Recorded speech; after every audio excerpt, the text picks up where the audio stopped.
Hello, नमस्कार। कैसे हैं आप लोग?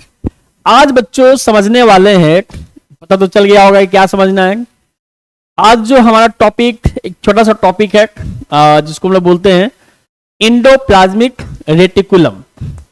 इंडोप्लाज्मिक रेटिकुलम जो बच्चे बायो लिए हुए हैं या फिर बायो पढ़ते हैं उनको प्रायर क्लास 8-9 में भी पढ़ना है इंडोप्लाज्मिक रेटिकुलम और 11th क्लास में।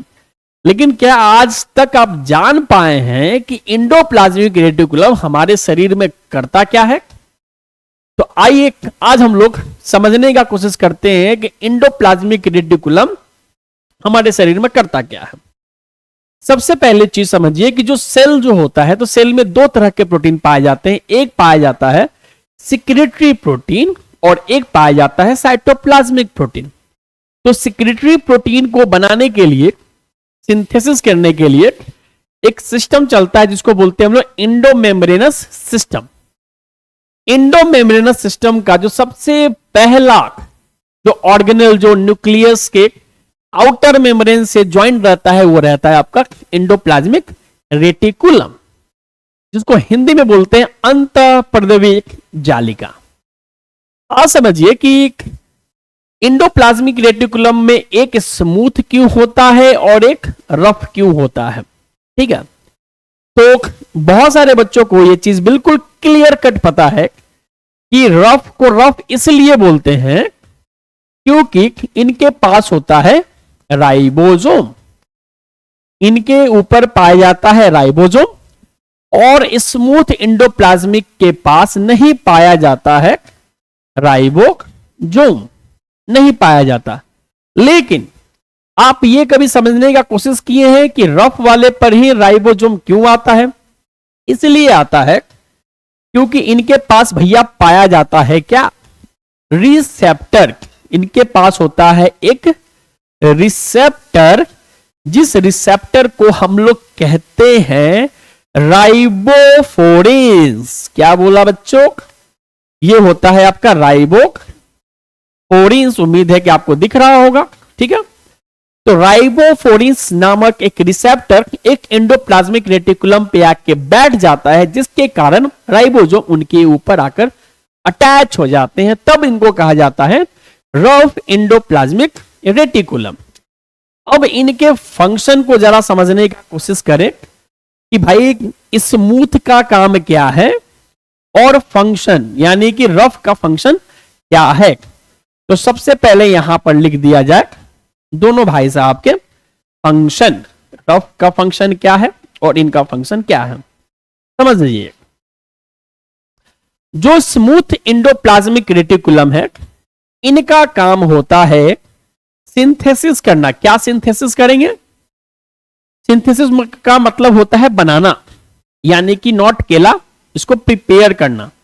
ये क्या करते हैं? लिपिड सिंथेसिस, लिपिड बनाते हैं। ठीक है, तो ये जो लिपिड बनाते हैं बाबू, तो ये हमारे शरीर में क्या क्रिएट कर रहे हैं?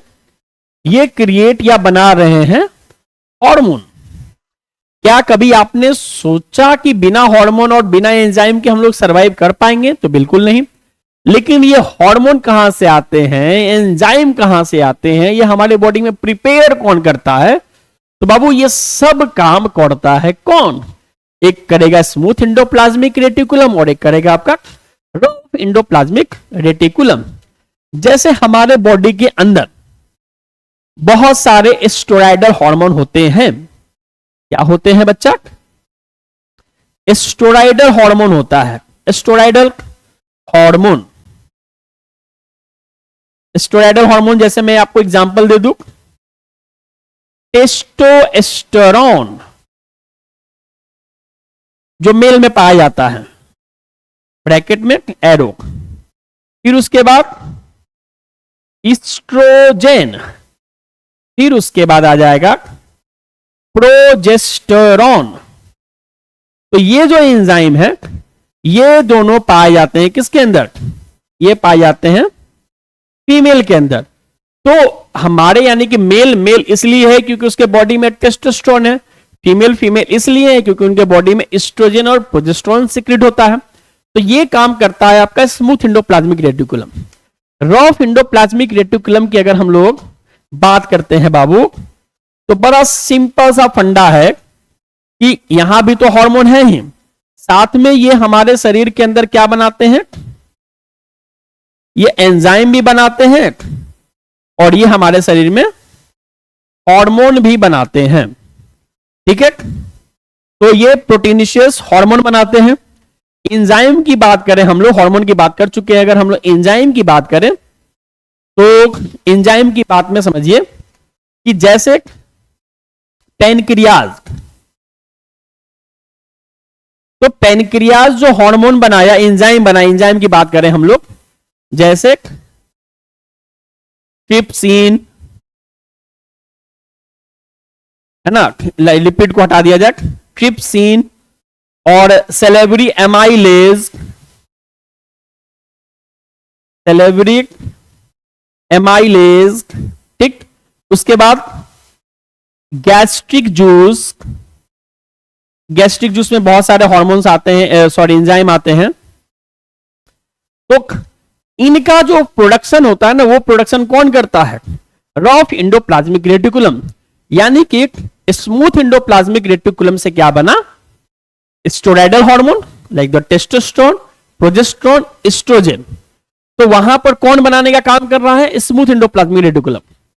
बाकी जितने प्रोटीनिशियस हार्मोन है या एंजाइम है, उनको कौन बनाता है, वो बनाता है आपका रफ एंडोप्लाज्मिक रेटिकुलम। जैसे पेनक्रियाज है, तो पेनक्रियाज के अंदर आपको एक्सोक्राइन मिलता है, एंडोक्राइन मिलता है। एक्सोक्राइन जो हुआ आपका, वो हार्मोन रिलीज किया, ट्रिप्सिन हो गया, ठीक है, एमाइलेज हो गया। ये सब कौन बनाया, ये रफ एंडोप्लाज्मिक रेटिकुलम बनाया। सेलेब्री एमाइलेज कौन बनाया, रफ एंडोप्लाज्मिक रेटिकुलम बनाया। यानी कि स्मूथ और रफ दोनों मिलकर हमारे शरीर में अलग अलग तरह के हार्मोन और एंजाइम बनाते हैं। तो अब आपको यह चीज समझ में आ गया होगा कि एंडोप्लाज्मिक रेटिकुलम ये हमारे बॉडी में एंजाइम और हार्मोन का भी क्या करते हैं, फॉर्मेशन करते हैं। अपार्ट ऑफ एक चीज को और हम लोग नोट डाउन करेंगे नोट में कि muscles have calcium ion.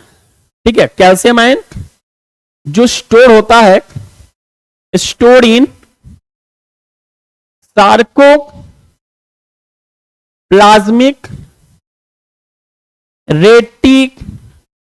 Reticulum.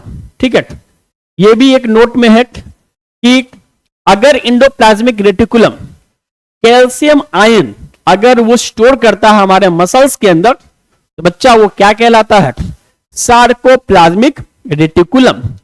Sarco word जो होता है ना, वो हमारे मसल से जुड़ा हुआ होता है। मसल से जुड़ा हुआ वर्ड को हम लोग सार्को यूज करते हैं।